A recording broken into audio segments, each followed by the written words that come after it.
Hello everybody, welcome to unique study centre.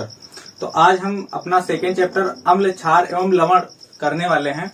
तो इसमें क्या क्या पढ़ेंगे, क्या क्या टॉपिक्स होने वाले हैं और प्रीवियस ईयर के क्वेश्चंस। अम्ल, क्षार एवं लवण। अब अम्ल क्या होते हैं, क्षार क्या होते हैं और फिर उसके बाद लवण क्या होते हैं, हम इसके बारे में देखेंगे।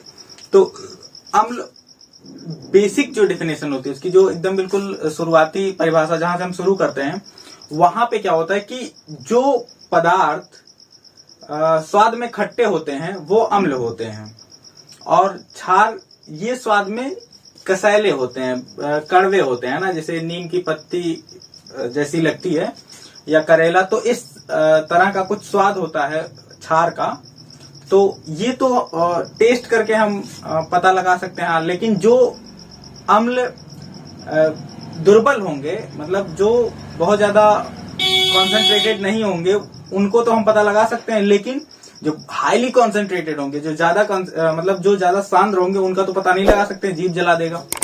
तो अम्ल क्या होते हैं, उसकी डेफिनेशन अगर हम देखेंगे, अम्ल क्या होते हैं, तो अम्ल वे पदार्थ होते हैं जो जलीय विलयन में H+ आयन, हाइड्रोजन धनात्मक आयन रिलीज करते हैं।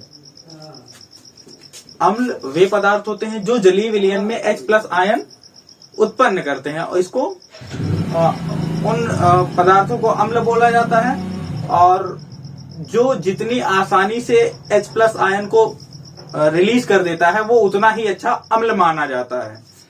क्षार के बारे में अगर हम बात करेंगे, तो क्षार क्या होते हैं? क्षार वे पदार्थ होते हैं जो जलीय विलयन में OH ion, OH negative ion release करते हैं। OH नेगेटिव आयन रिलीज कर देते हैं, उसको क्या बोलते हैं? क्षार बोलते हैं। अब लवण क्या होते हैं? तो जब भी कोई एक अम्ल और कोई क्षार आपस में अभिक्रिया करते हैं, तो ये लवण और जल बनाते हैं, और इस अभिक्रिया को उदासीनीकरण अभिक्रिया कहते हैं। तो आगे हम उदासीनीकरण अभिक्रिया के बारे में पढ़ेंगे, लेकिन अभी हम पढ़ रहे हैं अम्ल और क्षार के बारे में। तो अम्ल और क्षार के डेफिनेशन में देखा कि अम्ल जो होगा वो H+ आयन रिलीज करेगा अपने जलीय विलयन में, और जो क्षार होगा वो OH नेगेटिव आयन रिलीज करेगा अपने जलीय विलयन में। अब अम्ल और क्षार को हम किस तरह से पहचानेंगे, तो उसके लिए हम क्या यूज करते हैं, कुछ हमारे पास सूचित करने के लिए होना चाहिए, तो उसको हम सूचक बोलते हैं। तो उसी को बोलते हैं अम्ल क्षार सूचक।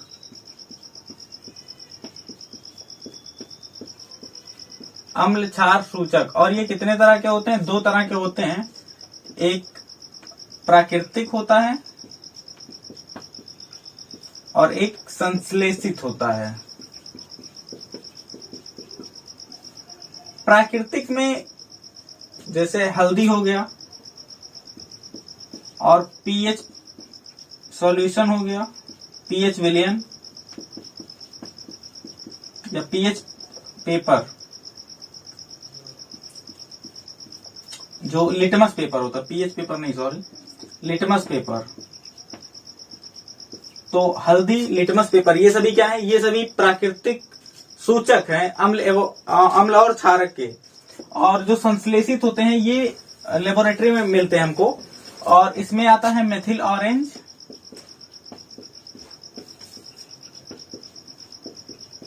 और फिनोल्फ्थेलीन।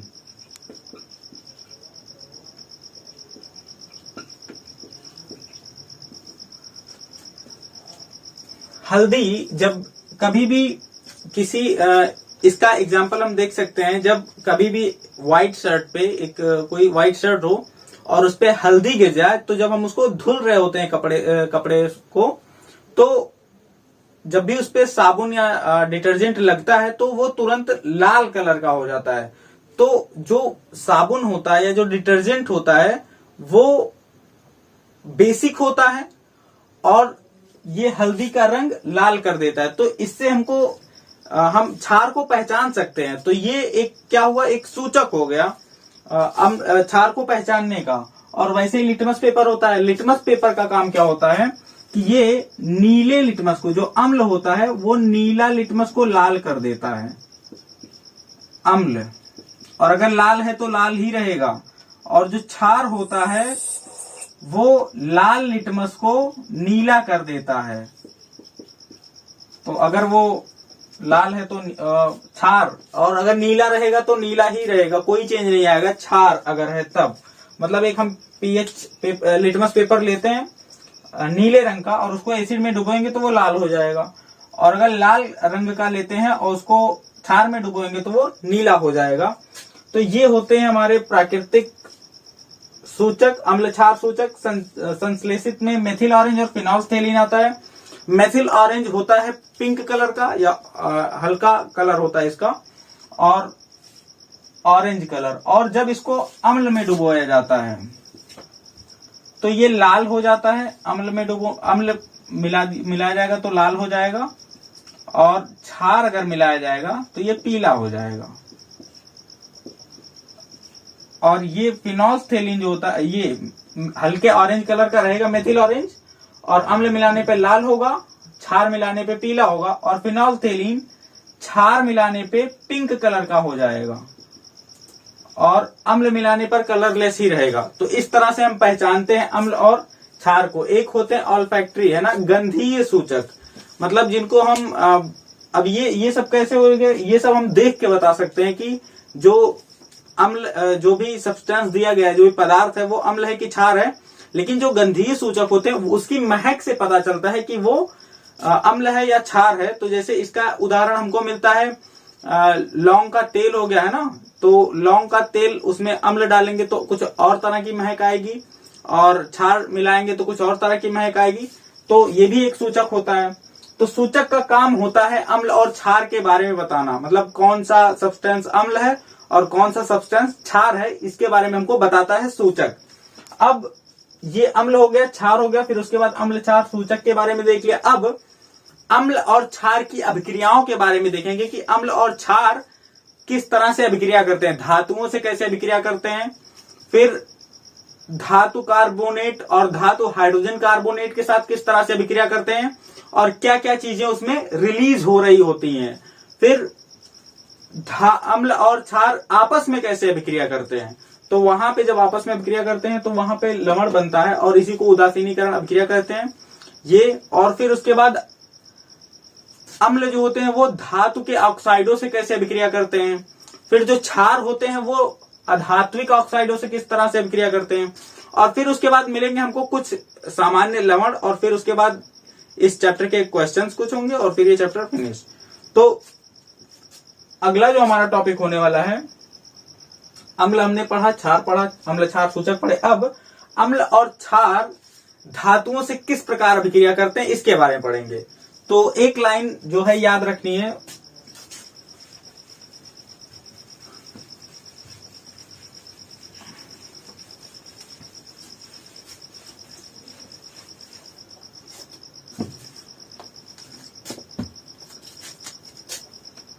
अम्ल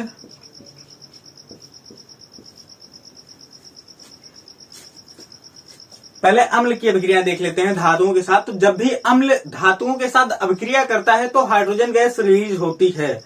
इसका मतलब कोई भी अम्ल हो और किसी भी मेटल के साथ में रिएक्ट करेगा, है ना। तो इसको हम ये लाइन याद रखनी कि जब भी कोई अम्ल या जब भी कोई धातु अम्ल से अभिक्रिया करती है तो हाइड्रोजन गैस उत्पन्न होती है। हम कोई भी मेटल लेते हैं कोई भी एक मेटल लेते हैं, जिंक, और हमने हाइड्रोक्लोरिक एसिड ले लिया, ये एक धातु हो गया और ये अम्ल हो गया। तो यहां पे जब अभिक्रिया होगी तो हाइड्रोजन गैस रिलीज होती है। हाइड्रोजन गैस रिलीज होगी तो क्या बनेगा, H2, ये इस फॉर्म में बनेगा, और ZnCl2 इस तरह से। तो ये प्रोसेस होता है इस तरह से बनने का। और यहां पे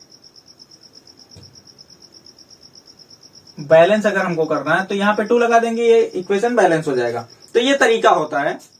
और ये रिएक्शन होता है अम्ल का जब भी वो किसी धातु से अभिक्रिया करता है तब, और जब कोई क्षार धातु से अभिक्रिया करता है तो इसके लिए बस एक ही रिएक्शन है हमारे पास और उसी को बस याद रखना है। वो क्या होता है, तो जब सोडियम जिंकेट बन रहा होता है ना, तो हमारे पास एक जिंक एक मेटल है और हमारे पास एक क्षार है NaOH है ना। अब ये एक ही रिएक्शन है ना, धातु का और अम्ल का कई सारे रिएक्शन मिलेंगे, लेकिन सब में खास बात क्या होगी, सब में कॉमन क्या होगा कि हाइड्रोजन गैस रिलीज होगी। अगर हमको कोई कुछ और एग्जांपल्स देखने हैं तो हम कुछ और एग्जांपल इसके देख लेते हैं, उसके बाद ये क्षार वाला करते हैं। तो नेक्स्ट एग्जांपल जैसे दिया गया आपका,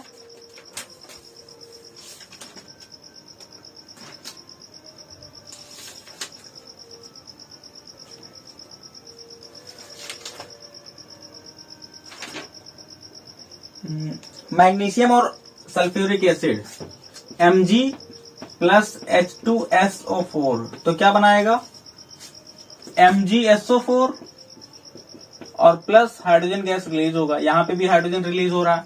और एग्जांपल अगर हमको देखने हैं तो जिंक और सल्फ्यूरिक एसिड, इसका भी होता है। सोडियम और सल्फ्यूरिक एसिड, तो Na प्लस H2SO4 क्या बनेगा, हाइड्रोजन गैस रिलीज होगी। ठीक, और क्या बच रहा है, SO4 बच रहा है, Na बच रहा है, तो क्या हो जाएगा Na2SO4, तो ये बन जाएगा। इस तरह से ये पूरा फॉर्म हो रहे होते हैं। और भी कई सारे एग्जांपल्स हैं, लेकिन हमको इस रिएक्शन में ध्यान क्या रखना है, ये रिएक्शन है अम्लों का धातु के साथ अभिक्रिया, और इसमें हाइड्रोजन गैस उत्पन्न होती है, ये बात ध्यान रखनी है। जो भी रिएक्शन मिलेंगे वो इसी पे मिलेंगे। तो जहां पे कभी भी अम्ल एक कोई धातु और अम्ल मिल रहा हो तो हाइड्रोजन गैस रिलीज होती है। इसमें एक बात याद रखनी है कि अम्ल नाइट्रिक अम्ल नहीं होना चाहिए, HNO3 नहीं होना चाहिए, तब H2 नहीं फॉर्म होता है, तब वाटर बना लेता है वो। क्यों?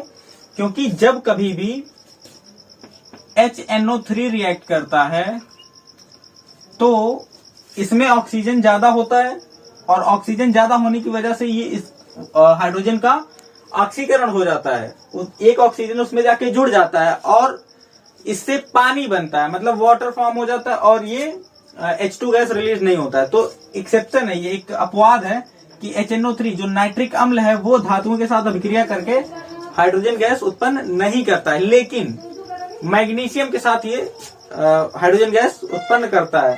तो मैग्नीशियम के साथ क्या करेगा, हाइड्रोजन गैस उत्पन्न करेगा, बाकी और सारे जो मेटल हैं उनके साथ में नहीं करता है। तो ये एक एक्सेप्शन रहा।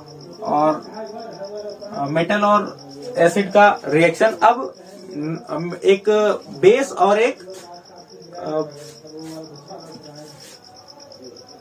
मेटल, बेस और मेटल का एग्जांपल रिएक्शन देखते हैं तो वो क्या होता है।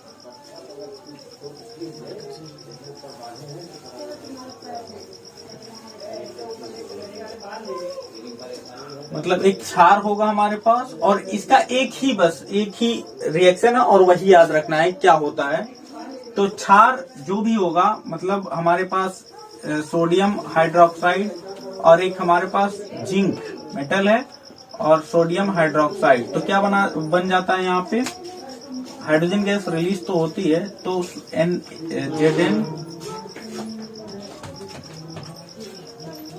ZnO2Na प्लस H2, और सारे मेटल इसके साथ बेस के साथ रिएक्ट नहीं करते हैं, बस जिंक ही ऐसा होता है जो रिएक्ट करता है। तो एग्जांपल इसके अगर देखें कोई और शायद ना मिले,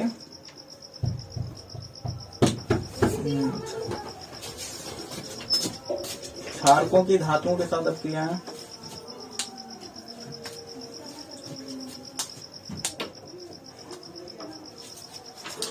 एनसीईआरटी के सिलेबस में जो आपको मिलेगा वो बस यही एक एग्जाम्पल मिलेगा, तो इतना ही आपको ज्यादा ध्यान रखना है।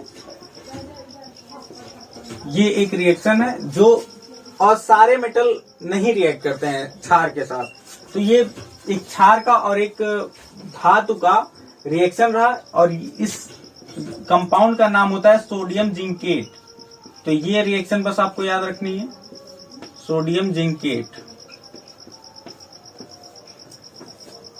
तो ये क्षार का रिएक्शन हो गया एक मेटल के साथ में।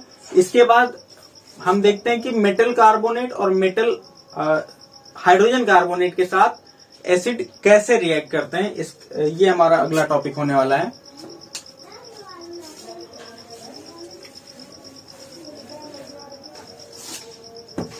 तो अम्ल की अभिक्रियाएं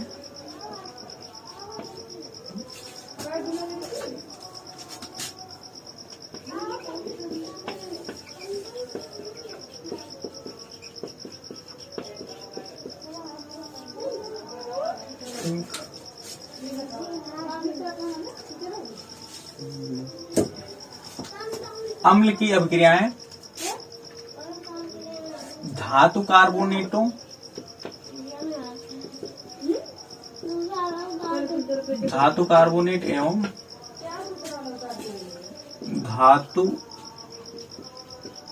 हाइड्रोजन कार्बोनेट के साथ।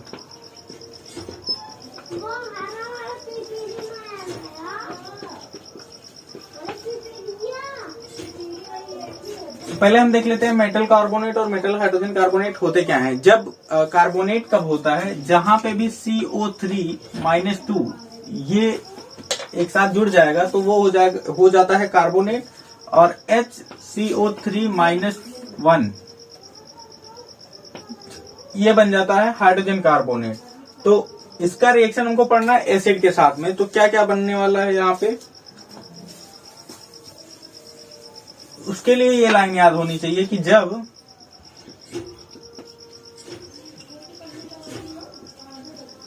कोई धातु कार्बोनेट, या सिंपल बस यही याद रखना है कि एक अम्ल हो और प्लस धातु कार्बोनेट हो या फिर धातु हाइड्रोजन कार्बोनेट हो,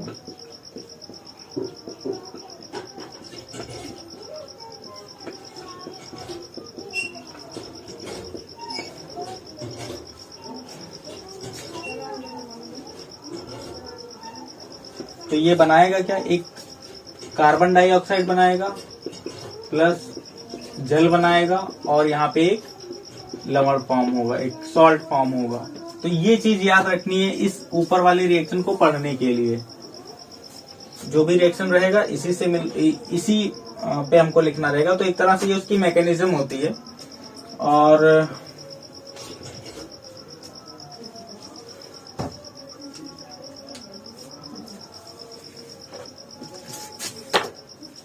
एग्जाम्पल अगर हम देखें तो मेटल कार्बोनेट जैसे हो गया हमारे पास सोडियम कार्बोनेट और एसिड HCl, तो बन जाएगा यहाँ पे कार्बन डाइऑक्साइड रिलीज होगा, उसको निकाल देते हैं, प्लस H2O भी रिलीज हो जाएगा, इसको भी निकाल देते हैं। अब बच क्या रहा है हमारे पास यहाँ पे, तो यहाँ पे सोडियम बच रहा है और यहाँ पे क्लोरीन बच रहा है। तो सोडियम और क्लोरीन मिलकर के सोडियम क्लोराइड बनेगा। और ये तो क्या ये रिएक्शन बैलेंस्ड है, हाइड्रोजन इधर 2 है तो यहाँ पे अब ये रिएक्शन बैलेंस हो गया। तो इस तरह से कुछ रिएक्शंस लिखे जाते हैं, लेकिन उसके लिए हमको ये चीज पता होनी चाहिए। और ये यहाँ पे ये भी पता होना चाहिए कि ये क्या है, ये रिएक्शन जो यहाँ पे लिखा गया है, इसके जो प्रोडक्ट लिख दिए गए हैं यहाँ पे वो कैसे लिखे गए हैं। तो यहाँ पे ये एक अम्ल है और यहाँ पे एक मेटल कार्बोनेट है ना, धातु कार्बोनेट है। तो जब अम्ल और धातु कार्बोनेट अभिक्रिया करते होते, ये एक अम्ल रहा, ये एक धातु कार्बोनेट रहा, और बनता क्या क्या है, तो हम पहले कार्बन डाइऑक्साइड लिख देंगे और फिर वाटर लिख देंगे। अब जो बच रहा होगा यहाँ पे वही ढूंढ के यहाँ पे लिख देंगे, तो ये अपने आप इक्वेशन हमारा कंप्लीट हो जाएगा। इस रिएक्शन का एक और एग्जांपल हम देखते हैं। तो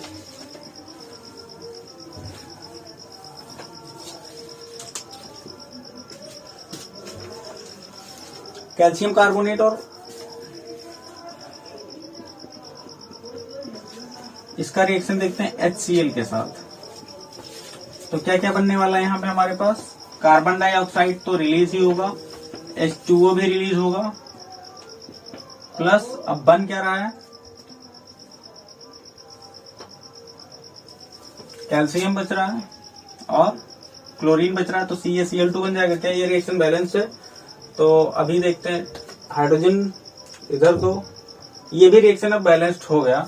तो इस तरह से कुछ बैलेंस किया जाता है। तो ये तो बस एसिड और मेटल कार्बोनेट मतलब धातु कार्बोनेट का रहा। इसी तरह से अम्ल और धातु हाइड्रोजन कार्बोनेट का भी होता है, और जो हमारे पास प्रोडक्ट होते हैं वो सेम बनते हैं। तो उसका भी एग्जांपल हम देखते हैं। ये पहला वाला मतलब क्या क्या हो गया, यहाँ पे रहेगा एक अम्ल और प्लस एक मेटल कार्बोनेट या फिर धातु कार्बोनेट।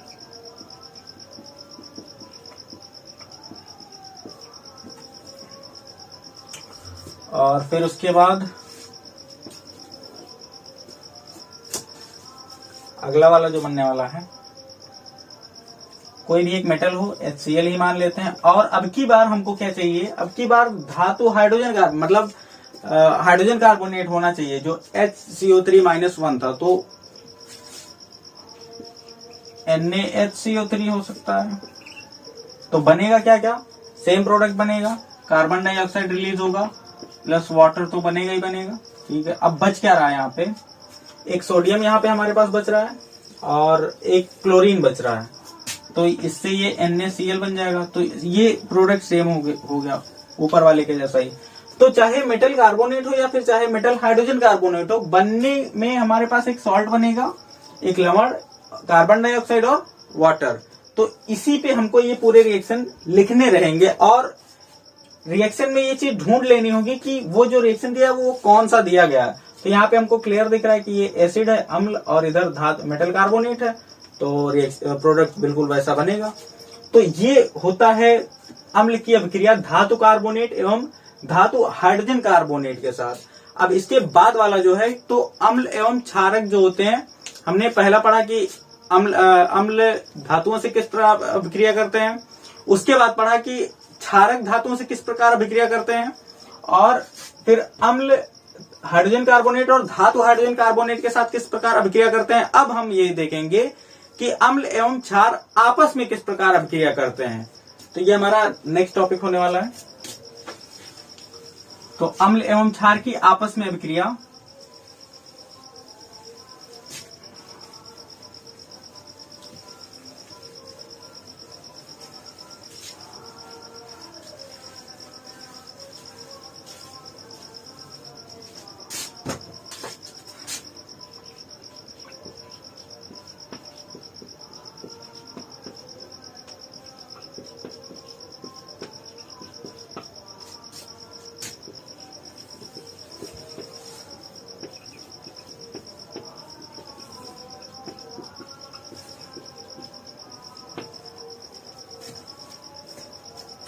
अम्ल और क्षार आपस में किस प्रकार अभिक्रिया करते हैं।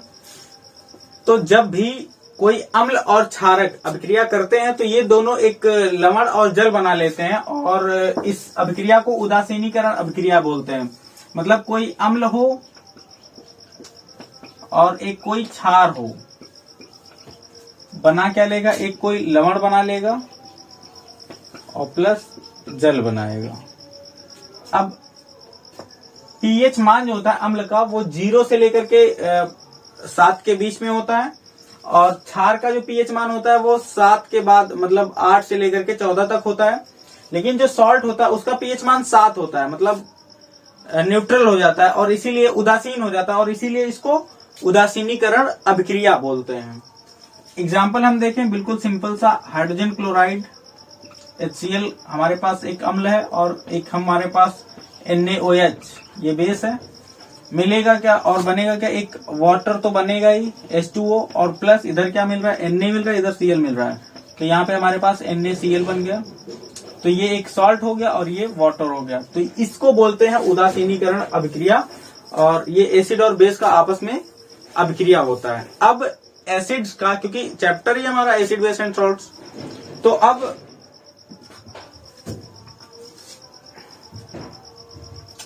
अम्लों का जो मेटल ऑक्साइड होते हैं उनके साथ क्या अभिक्रिया होती है, तो वो सब बिल्कुल इसी पे चलने वाला है। और ये चीज हमको पता होनी चाहिए कि अम्ल और क्षार जब भी अभिक्रिया करते हैं तो वो लवण और जल बनाते हैं। तो जो पहले इसके लिए हमको एक बात ये याद रखनी है कि जो मेटल्स होते हैं, मेटल के ऑक्साइड होते हैं ना, जो धातुओं के ऑक्साइड होते हैं, वो क्षारीय प्रकृति के होते हैं। तो ये बात याद रखनी है कि धात्विक ऑक्साइड कैसे होंगे,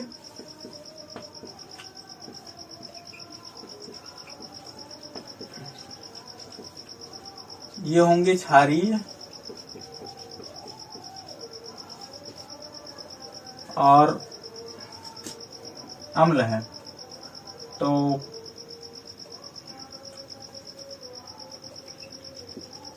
अम्लों की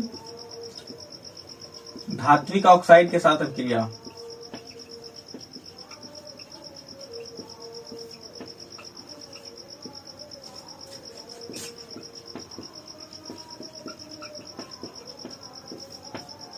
तो क्या क्या बनने वाले हैं,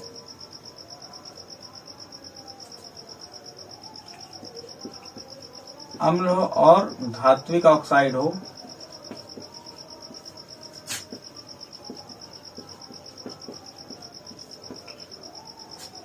तो अम्ल धात्विक ऑक्साइड होता है क्षारीय। अब हमने पहले ही पढ़ लिया है कि अम्ल और क्षार है ना, अब ये भी क्षारीय होगा, तो अम्ल और क्षार जब भी अभिक्रिया करेंगे तो लवण और जल बनेगा। तो बिल्कुल सेम यहाँ पे भी लवण और जल बनने वाला है। इसी के बाद बिल्कुल ऐसा ही अगला हमारा टॉपिक होने वाला है। तो हम पहले वो टॉपिक देख लेते हैं, उसके बाद हम रिलेट करने पे थोड़ा आसान रहेगा हमको, उसके बाद एग्जाम्पल देखेंगे इसका।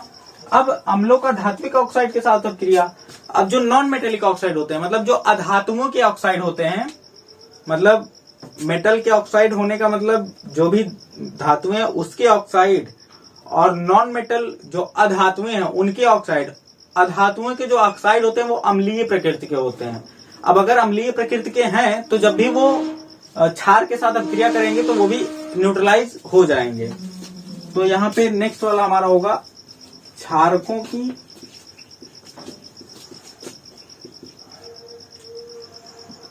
अधात्विक ऑक्साइड के साथ अभिक्रिया।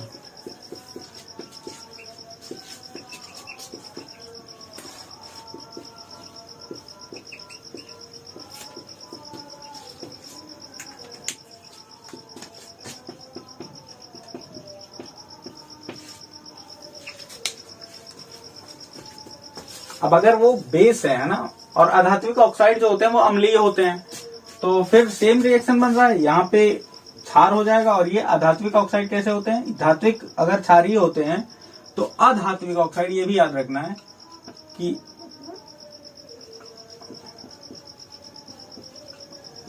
अधात्विक ऑक्साइड ये अम्लीय होते हैं।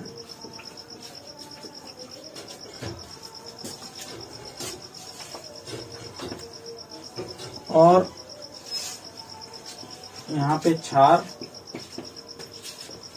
और अधात्विक ऑक्साइड,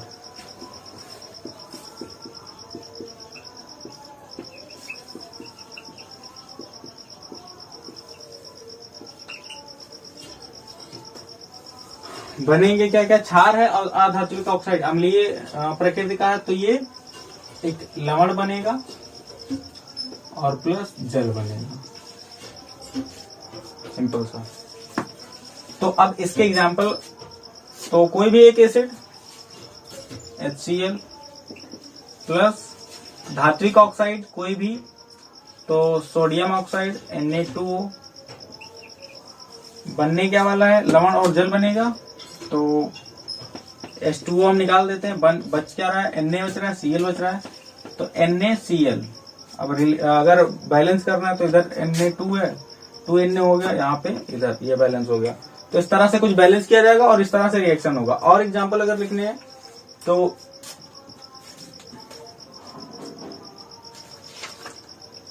रिएक्शन है मेटल्स, अम्लों की धात्विक ऑक्साइड,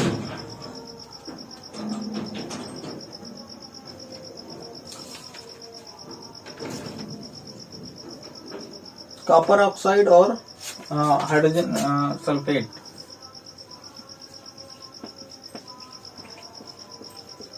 ये एक मेटल ऑक्साइड है और ये एक सल्फ्यूरिक एसिड है।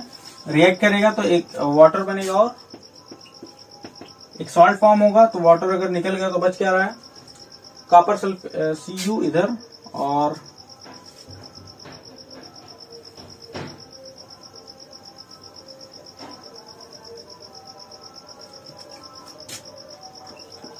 CuSO4। बैलेंस अगर करना है तो H2 इधर ठीक है, यहाँ पे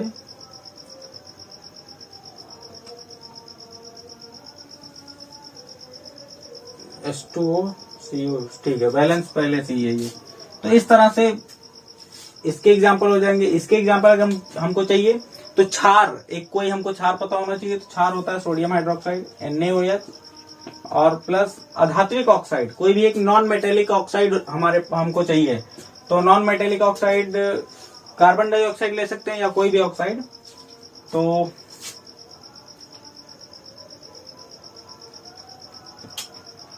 अगर कार्बन डाइऑक्साइड लेते हैं CO2, तो बन क्या रहा है हमारे पास, एक सॉल्ट बनेगा और वाटर फॉर्म होगा तो H2O, और इधर क्या बच रहा है H2O हो गया, तो Na2 और इधर CO3 सोडियम कार्बोनेट, ये एक सॉल्ट फॉर्म हो जाएगा और हाइड्रोजन मतलब वाटर अलग से बन जाएगा। तो ये क्षारकों की अधात्विक ऑक्साइड के साथ अभिक्रियाएं होती हैं। और अगर इसके एग्जांपल देखने हैं तो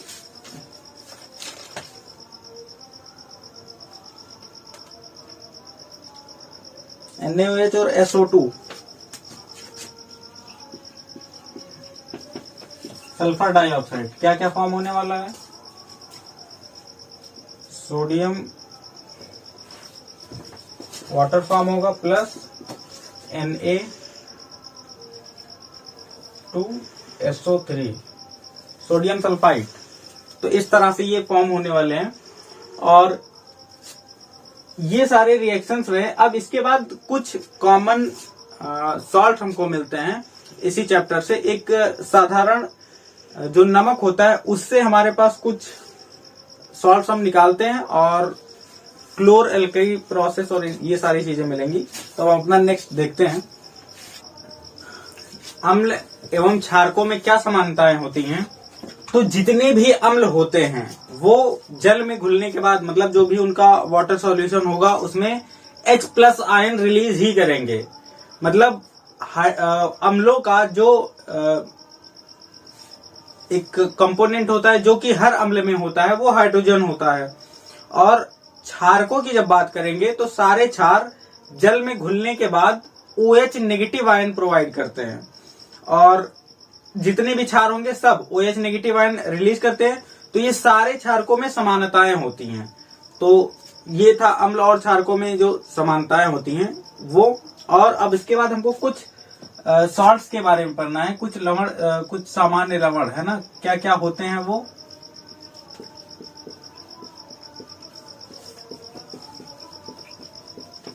एक सोडियम हाइड्रोक्साइड, एक सोडियम हाइड्रोक्साइड तो बेस होता है, सॉरी, एक हमको मिलेगा बेकिंग सोडा। बेकिंग सोडा जो किचन में मिल जाता है और इसका जो रासायनिक सूत्र होता है वो NaHCO3 होता है।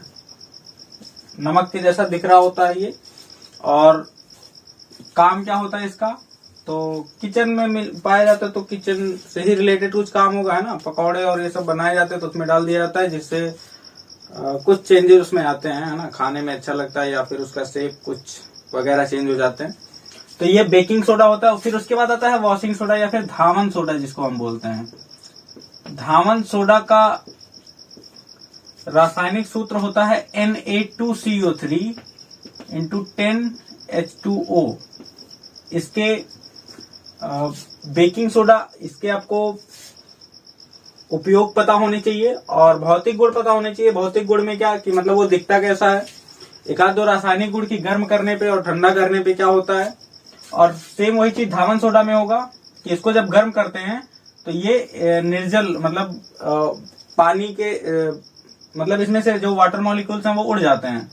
तो निर्जलीकरण उसका बोला जाता है और धावन सोडा का। और फिर उसके बाद ब्लीचिंग पाउडर एक मिलता है हमको।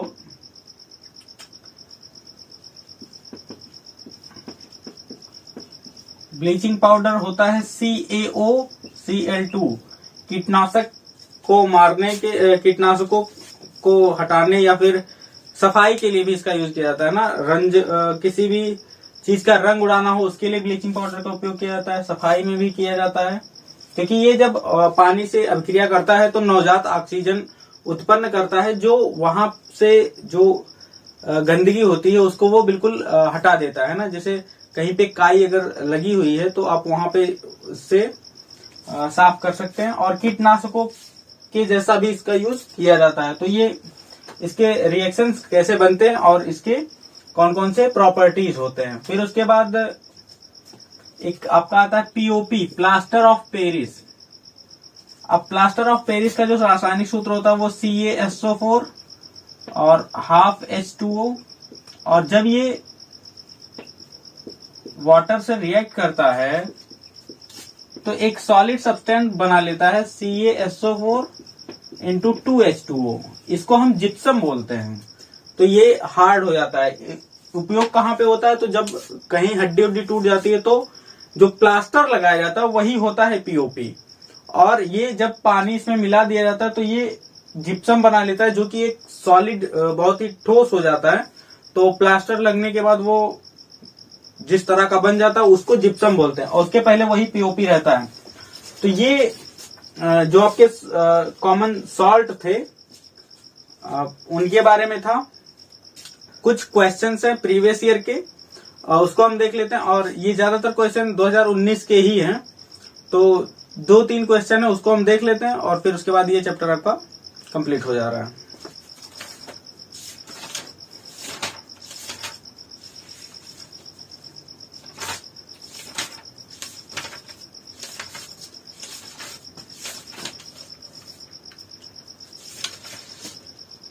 जैसे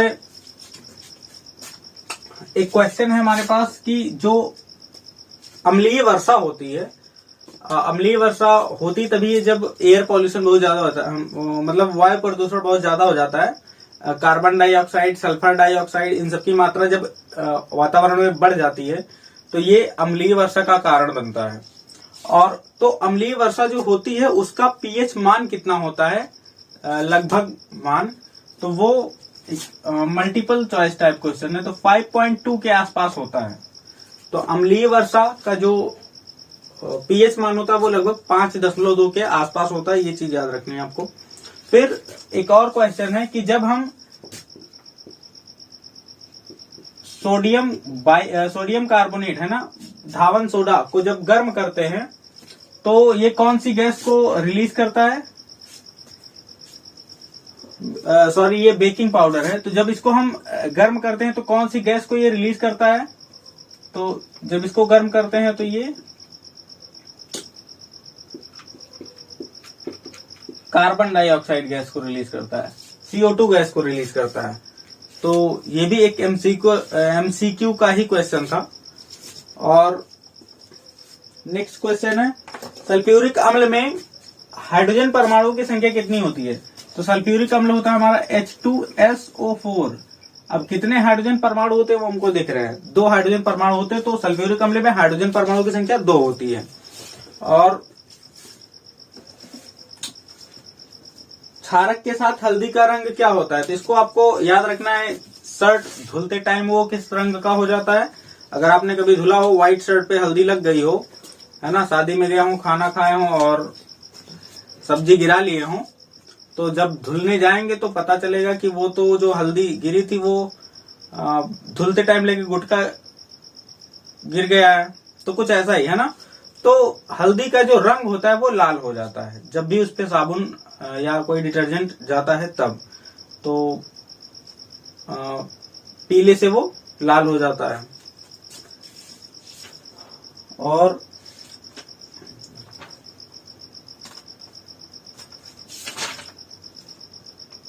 प्लास्टर ऑफ पेरिस के साथ जल की अभिक्रिया के लिए समीकरण लिखिए। एक क्वेश्चन ये भी आया है जो अभी यहाँ पे लिखा गया है, तो इसी को लिखना ही था, तो ये हमने पहले ही देख लिया। तो इस तरह के क्वेश्चन आते हैं। और क्या मिल सकते हैं आपको क्वेश्चन, बेकिंग सोडा, इसका रिएक्शन है ना, इसको हीट करने पे क्या होगा, इसको ओपन इन्वायरमेंट में रख दिया जाएगा तो इसकी जो गुण दिए होंगे, जहां पे बुक में ये टॉपिक दिया होगा बेकिंग सोडा, इसके रासायनिक गुण और भौतिक गुण और इसके उपयोग को भी हमको पढ़ना है। कि बेकिंग सोडा के उपयोग कहाँ कहाँ पे होते हैं, धावन सोडा का उपयोग और इसके भौतिक और रासायनिक गुण, फिर ब्लीचिंग पाउडर उपयोग, भौतिक गुण और रासायनिक गुण, और फिर पीओपी भौतिक गुण रासायनिक गुण और कुछ ये रिएक्शन। यहाँ पे इतनी चीजें आपको बिल्कुल तैयार होनी चाहिए, हर एक चीज मालूम होना चाहिए। क्वेश्चन प्रीवियस ईयर के इन्हीं सब में से घुमा फिरा के बना लेगा।